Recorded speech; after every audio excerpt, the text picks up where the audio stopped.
Thank you. Now we're going to tell you a really lovely story about a little boy now. He's called Ryan, he's 3 years old and he has a type of blood cancer. A stem cell donor could give Ryan the hope of a happy and healthy life, but the chance of finding a suitable match are much lower because he's from a minority ethnic background, which is why doctors are desperate to get more donors from Black and Asian communities. Dan Johnson went to meet Ryan and his mum Hannah to find out more. I'm Iron Man. I'm Iron Man. Oh, sorry, Iron Man. This is a strong young man who's held back by a weakness in his blood. 3-year-old Ryan has a rare condition, which means his white blood cells don't work properly, and he's vulnerable to infection. Good job. It affects us all the time. He can't go to play areas, he can't go to petting farms, he can't live a normal life like other children because of this immune deficiency, and it's tough. Let's see the wigglies.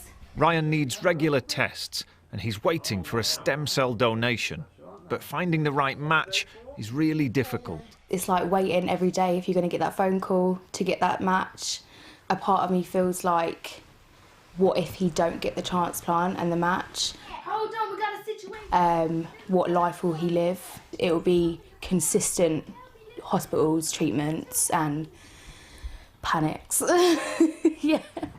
40 miles away in central London, stem cells are being donated. Louise is about to change someone's life.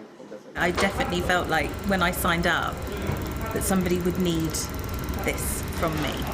And given that I don't need it and somebody else does, it's like it's a no-brainer decision to come and do this, really. This is the stem cell, the product that needs to be transfused to the patients who are waiting for your cells.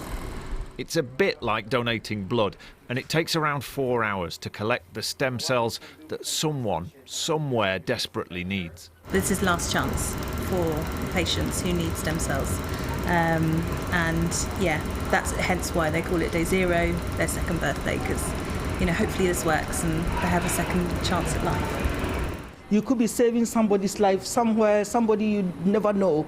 It's very, very specific and it's very special. But there's a challenge getting the right mix of donors.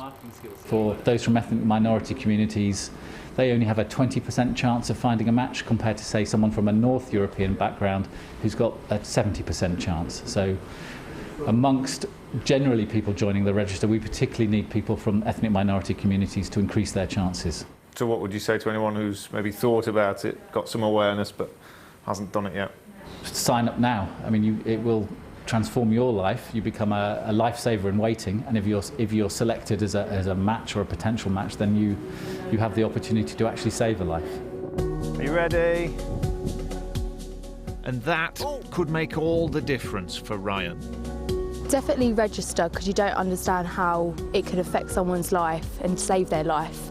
When you grow up, Ryan, what do you think you might be? I like to put out fire like a firefighter. You're going to be a firefighter? Yeah. Wow.